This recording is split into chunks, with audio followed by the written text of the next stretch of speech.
नमस्कार, स्वागत है आपका और आप देख रहे हैं अपना यूट्यूब चैनल रीमेक इट बात।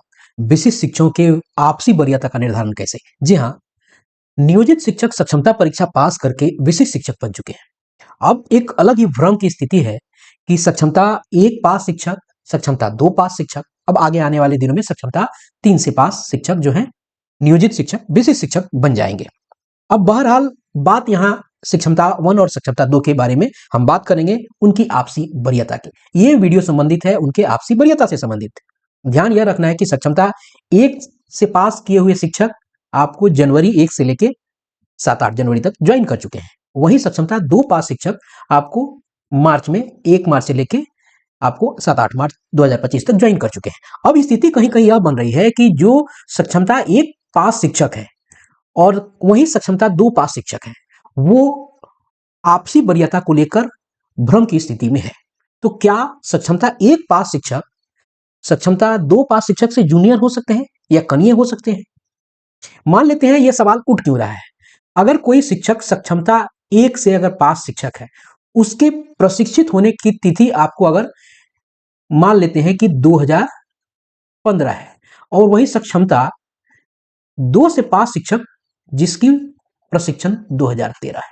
ये सक्षमता 2 और सक्षमता 1 प्रशिक्षण के वेतन पाने की तिथि एक नियोजित शिक्षक के रूप में।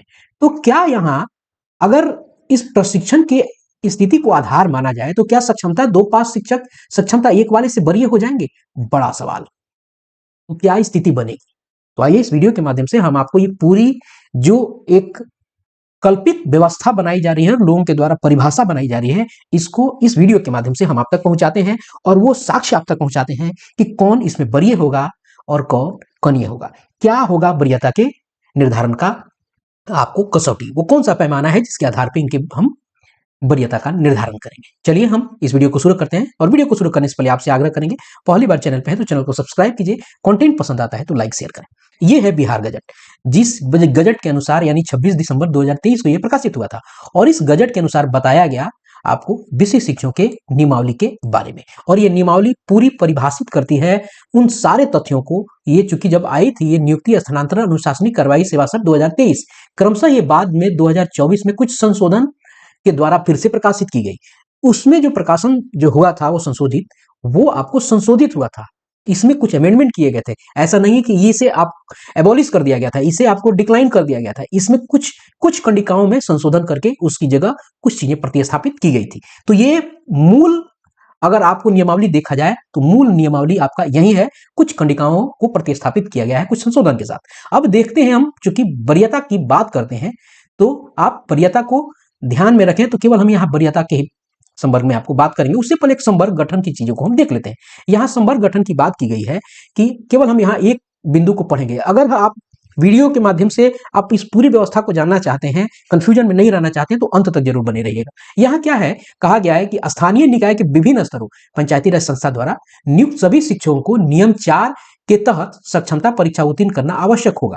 चूंकि नियम 4 में संशोधन हुआ लेकिन मूल बातें नहीं बदली, तथा सक्षमता परीक्षा में उत्तीर्ण होने एवं ऐसी सक्षमता परीक्षा के उपरांत आवंटित विद्यालयों में योगदान के पश्चात वे विशिष्ट शिक्षक कहलाएंगे। क्या बात बनती है, योगदान जब वो करेंगे तभी वे विशिष्ट शिक्षक आपको कहलाएंगे। चलिए हम आगे बढ़ते हैं, क्योंकि संवर्ग की बात कर रहे हैं। स्थानीय निकाय शिक्षकों के विभिन्न स्तरों पर कार्यरत विशिष्ट शिक्षकों को सक्षमता परीक्षा उत्तीर्ण करने एवं ऐसी सक्षमता परीक्षा के उपरांत आवंटित विद्यालय में योगदान करने की तिथि से जिला स्तर पर एक एकल संवर्ग के रूप में विलय हो जाएंगे। ध्यान रखिएगा, ये पहले आपको स्थानीय निकाय के शिक्षक हुआ करते थे। यहां ध्यान रखिएगा, ये स्थानीय निकाय शिक्षक, मैं अगर इसको और तरीके से बताऊं तो स्थानीय निकाय शिक्षक जो है, जो आपको पंचायती राज और नगर निकाय स्थिति में होते हैं, अब ये जब पास कर जाएंगे तो ये क्या करेंगे, जिला स्तर पर एक एकल संवर्ग का गठन करेंगे और ये उसमें विलय हो जाएंगे। कब विलय होंगे, जब ये सक्षमता परीक्षा उत्तीर्ण करेंगे तब, क्योंकि ये करना आवश्यक है। जिला स्तर पर हो जाएंगे। अभी नियोजित शिक्षक है वो जो आपको क्या है पंचायती राज व्यवस्था में, वो जिला के एक एकल संवर्ग में आपको रूप में विलय हो जाएंगे और वे एक अलग संवर्ग का गठन करेंगे जिनकी सेवा शर्तों को अब से इस नियमावली के द्वारा विनियमित किया जाएगा। क्लियर हो गया कि जिस दिन वो योगदान करेंगे उस तिथि से जिला स्तर पर एक संवर्ग बना लेंगे और ये जो स्थानीय निकाय वाला है ये उस जिला में जाके विलय हो जाएगा, वहां जाके वो मिल जाएगा, ध्यान रखिएगा। अब आगे बढ़ते हैं और जरा देखते हैं कि क्या स्थिति बन रही है वरीयता का, इस नियमावली में क्या कहा जा रहा है और इसी वरीयता के व्यवस्था को अलग तरीके से परिभाषित किया जा रहा है। यहां आपको 7वां नंबर पॉइंट हमको देखना है। 7.1 क्या कह रहा है, जिला स्तर पर विशिष्ट शिक्षकों की एक वरीयता सूची संधारित की जाएगी। शिक्षकों की प्रत्येक श्रेणी यथा प्राथमिक, मध्य, माध्यमिक, उच्च माध्यमिक के लिए विषयवार एक अलग वरीयता सूची तैयार की जाएगी। प्राथमिक 1 से 5, मध्य आपको 6 से 8, माध्यमिक 9-10, उच्चतर माध्यमिक 11-12। अब जैसे नजर हमारी 7.2 पे जाती है और इसके क को पढ़ते हैं, पहले ऊपर देख लें, विशिष्ट शिक्षकों की वरीयता निम्नलिखित मानदंडों के अनुसार तैयार की जाएगी। और जैसे ही हमारी नजर जाती है इस क वाले कंडिका पे, यही कंफ्यूजन जनरेट होने लगता है। ऐसा नहीं कि यहां अस्पष्ट हो जाता है, यहां जनरेट होता है। स्थानीय निकाय शिक्षक के रूप में प्रशिक्षित वेतनमान प्राप्त करने की तिथि। अब यही लोग अपने अपने व्यवस्था से लोग क्या कर रहे हैं, परिभाषा बनाना शुरू कर। यहां क्या बोला है कि वरीयता के क्रम को अगर देखा जाएगा तो स्थानीय निकाय शिक्षक के रूप में प्रशिक्षित वेतनमान प्राप्त करने की तिथि, यहां कहा गया है कि जिस दिन आपने प्रशिक्षित के रूप में वेतन पाया है उस दिन से आपकी वरीयता की तिथि को माना जाएगा। यानी स्थानीय निकाय शिक्षक के रूप में प्रशिक्षित वेतनमान प्राप्त करने की तिथि, इस तरीके से आपको वेतनमान निर्धारित किया जाएगा। अब बात यहां यह की जा रही है और मैं यहां यह बताता चलूं कि जिला संवर्ग यहां है जिला संवर्ग।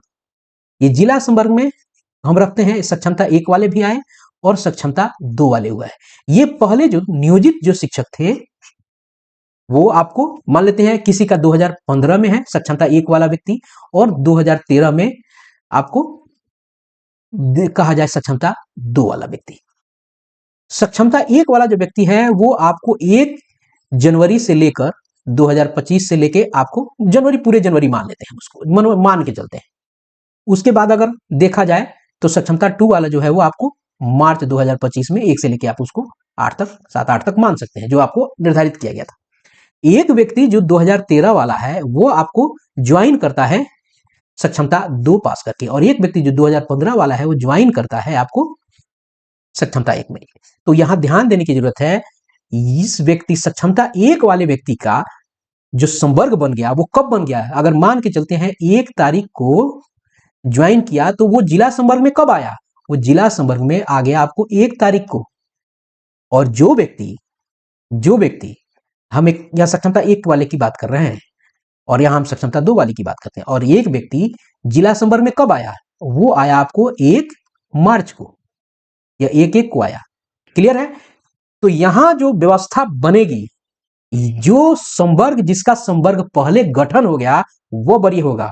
अब यहां जो कहानी की गई है 7.2 में आपसी वरीयता की अगर बात मैं बताऊं, जिसे हम लोगों ने यहां देखा था, तो वो कहां बनेगा, वो आपसी वरीयता में बनेगा। आपसी वरीयता यानी मान लीजिए कोई सक्षमता 1 पास शिक्षक है, सक्षमता 1 पास शिक्षक है, वो उसमें से कोई 1 तारीख को ज्वाइन करता है, कोई 2 तारीख को ज्वाइन करता है, कोई 8 तारीख को ज्वाइन करता है, तो ये इनके आपसी वरीयता का निर्धारण जो होगा वो उनके प्रशिक्षित वेतनमान प्राप्त करने की तिथि से होगा, न कि सक्षमता 2 और सक्षमता 1 पास करने वाले शिक्षकों को का आधार यह बनेगा, बिल्कुल नहीं, क्योंकि संवर्ग का गठन सक्षमता 1 वाले का पहले हुआ है और संवर्ग का गठन सक्षमता 2 वाले का बाद में हुआ है। इसलिए जिसका संवर्ग गठन पहले हो गया वही आपको वरीय होगा।